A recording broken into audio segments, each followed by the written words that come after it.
मैं इस वक्त मौजूद हूँ वज़ीराबाद के संगम विहार इलाके में और आपको बता दूँ जिस तरह 19 और 20 नवंबर को यहाँ पर हाई कोर्ट की तरफ से इन मकानों को तोड़ने के आदेश किए गए, तो हमारे साथ बात करने के लिए अधिवक्ता वो साथ में उनसे बात करेंगे। इसमें ऐसा है, जो लोग जगह पे कब्जे में है ना, इन लोगों को पार्टी नहीं बनाया गया और क़ानून के हिसाब से ये है कि जिसकी जगह टूट रही है या जिसका नुकसान हो रहा है उन लोगों को पार्टी बनाना ज़रूरी है। तो हम लोगों ने एक 110 की एप्लीकेशन होती है, ऑर्डर 1 रूल 10 CPC की, जिसके तहत दरखास्तें लगाई हुई हैं और उसमें बहुत सारे लोगों ने जो इस इलाके के रहते हैं और जो इसमें इलाके में सोशल वर्कर भी हैं और पॉलिटिकली दर्द रखते हैं लोगों का दिल में, उन सब ने एक दरख्वास्त लगाई है कि हमें पार्टी बनाया जाए और हमें सुनने का मौका दिया जाए। अच्छा जी। तो अभी उसके ऊपर सुनवाई है जुमे को और उसमें यह भी दरख्वास्त की गई है कि 19 तारीख तक जो खाली करने के मकानों को ऑर्डर दिए गए हैं और 20 को जिसमें तोड़ने की तैयारी हो रही है उसको वक्ती तौर पर रोक दिया जाए जब तक के हमें एक बार सुन न लिया जाए। ये अचानक ये जो पाकिस्तान का व्यक्ति था निकल के आया, अभी तक यहाँ के लोगों को नोटिस तक नहीं मिला था, कोई इंटीमेशन इनके पास नहीं था, लेकिन अचानक बंदा निकल के आता है और हाई कोर्ट से ऑर्डर हो जाते हैं, तो उसके बारे में क्या जानकारी है? ऐसा है, एक क़ानून है enemy property act. Enemy property act के तहत ये है, बहुत सारे लोग जो पाकिस्तानी नेशनल थे और वो इंडिया आ गए तो उनकी जो जायदाद वो पाकिस्तान में छोड़ के आए थे उसके बदले उन्हें इंडिया में जायदादें अलॉट की गई थी। तो इसमें ये नीरज नाम के नीरज त्यागी हैं जिनके फादर पाकिस्तान से छोड़ कर आए थे सन 47 में और फिर उसके बाद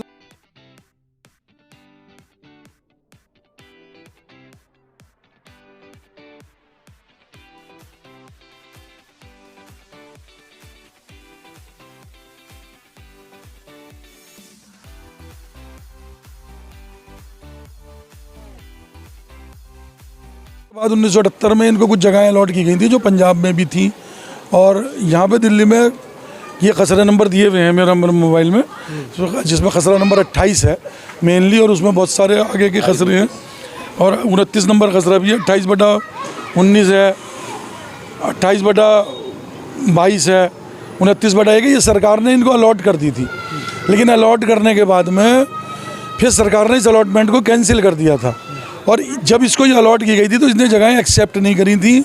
ये कहा था कि मुझे ये जगहें लेना मंजूर नहीं है। फिर बदले में सरकार ने महरौली में जगहें दी थी, फिर महरौली की भी जगहें वो नामंजूर हो गई थी। तो बहरहाल वो अब हाई कोर्ट में जस्टिस जयंत नाथ साहब हैं, उन्होंने ऑर्डर ये किए हैं कि सरकार इस जगहों को जो इसकी जगहें हैं वो खाली करा के कब्जा दे। लेकिन हैरत की बात यह है कि यहाँ जो रहने वाले हैं ये तकरीबन 2.5 लाख मकान टूटेंगे और 10 लाख लोग जो है बेघर हो जाएंगे।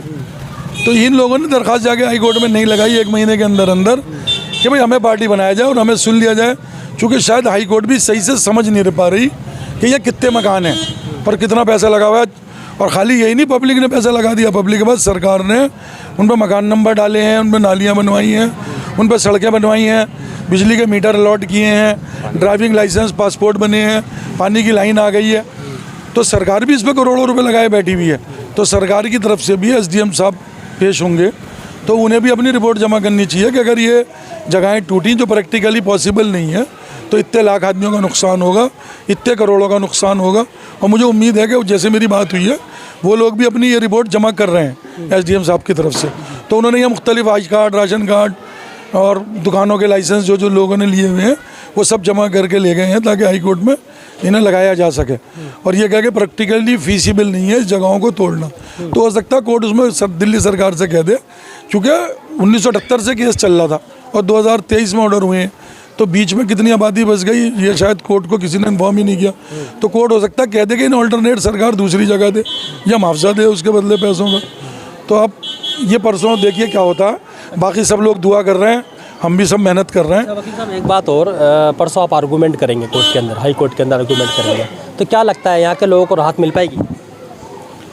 राहत मुझे तो उम्मीद है मिल जाएगी, 100 में से 80% उम्मीद है, क्योंकि बहुत सारे फैक्ट्स कोर्ट के सामने रखे नहीं गए तो वो फैक्ट्स अब रखे जाएंगे। आगे देखिए क्या होता है। बड़ी खुशी की बात। पहले इसमें एक SLP यानी उस कोर्ट के ऑर्डर के अगेंस्ट जो हाई कोर्ट में गए, सुप्रीम कोर्ट गए थे, फिर दूसरी SLP 2 डिसमिस हो चुकी हैं। तो इस वजह से अगर ये नीचे की कोर्ट कुछ ना ऑर्डर करे तो बात अलग है, वरना राहत मिल जानी चाहिए। बहुत बड़ी बात, राहत मिलने की बात वकील साहब की तरफ से कही जा रही है। तो कुछ साथी और भी हैं, कुछ यहाँ के निवासी और भी, उनसे बात करते हैं। सर क्या कुछ कहेंगे इस मामले में? देखिए, जैसे कि हमारे वकील साहब ने अभी बताया कि अभी जो पटिशन जो फाइल की जा रही है कि अभी 2 दिन बाद जब वहाँ कोर्ट में पेश होंगे तो क्षेत्र के जो यहाँ जिन लोगों के मकानों को नोटिस आए हुए हैं वो अपने अपनी जो चीज़ें अपने पेपर वगैरह वहाँ जमा कर रहे हैं, क्योंकि कोर्ट में पूरी तरह से इस चीज़ की जानकारी नहीं थी कि वहाँ कॉलोनी इतने बड़ी कॉलोनी बसी हुई है, क्योंकि लोगों ने कोर्ट को गुमराह किया हुआ था। तो मेरा कहने का मतलब ये है कि जो यहाँ के जो लोग हैं, अब इसमें इन लोगों के लिए इन लोगों की गलती क्या है? इन लोगों ने अपने कमाई करके जो भी अपने दुख सुख में कमाए पैसे कमाने के बाद में इन लोगों ने ये छोटे छोटे मकान लेकर जब बनाए। ज़्यादातर मकान आप यहाँ देखेंगे तो 25-50 गज वाले लोग हैं।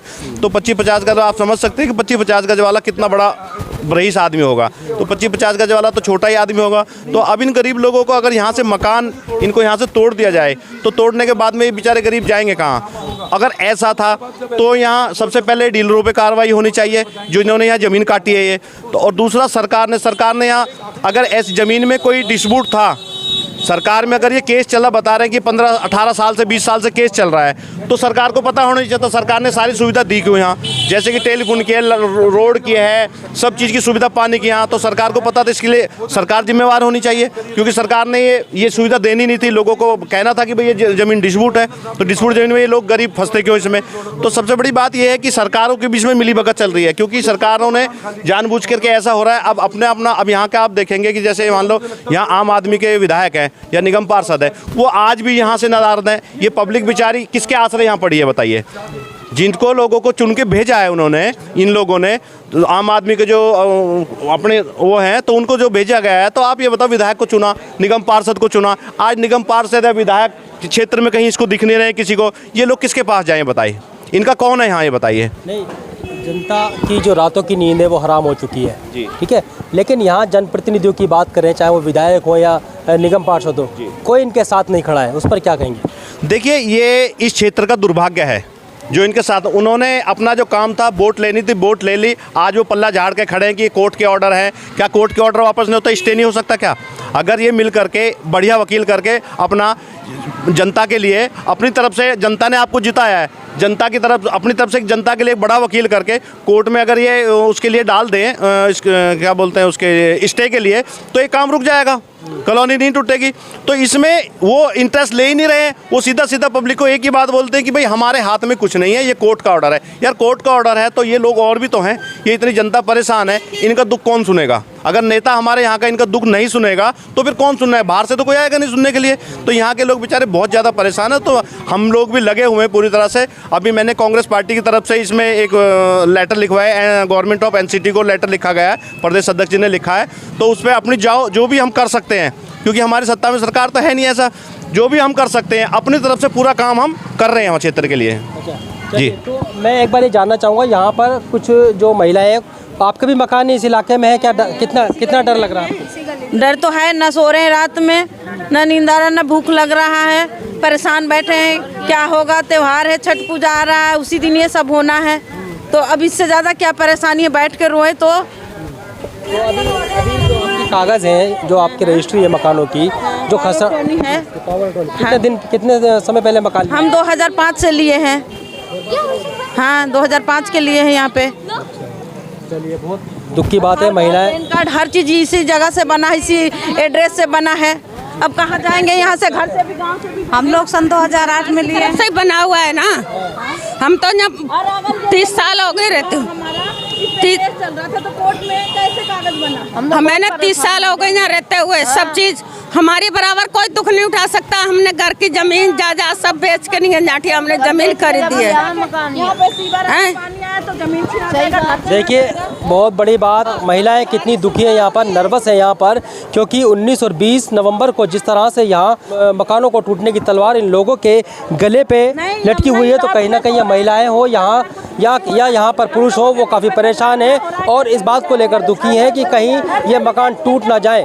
दिल्ली से Khalil Ansari, JKS TV news.